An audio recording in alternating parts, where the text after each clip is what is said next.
Okay, so this week we are looking at Chapter 3, and this is our chapter in Introduction to Sociology that focuses on the question of what culture is.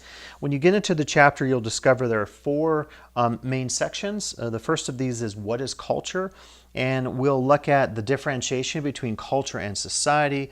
We'll focus on the difference between material culture and non-material culture. So material culture being something physical that we can touch, an object, a building, a form of architecture, versus non-material, which could get into more ideas or folkways or understandings of the world.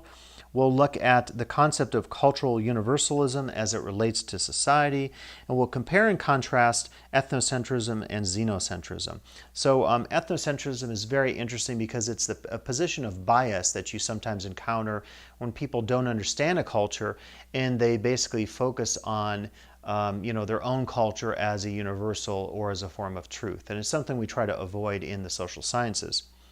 The second section of the chapter focuses on the elements of culture. We'll first look at values and beliefs and how they differ from norms. We'll look at the significance of symbols and language as it relates to a culture. We'll focus on the Sapir-Whorf hypothesis, which is basically the connection of language and reality in society. And lastly, we'll look at the role of social control within culture, which is a theme that will come back to a great degree in our chapter on crime, social control, and deviance. The third segment of the chapter focuses on pop culture, the concept of subculture and culture change. We'll look at the role of high culture and pop culture within a society. We'll differentiate between a subculture and a counterculture. We'll explain the roles of innovation, invention, and discovery in a culture, and we'll understand the role of cultural lag and globalization as it relates to culture change.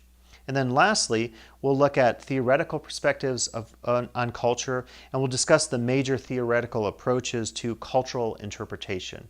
So this chapter is an opportunity to engage more closely with the concept of culture as it's related in the field of sociology.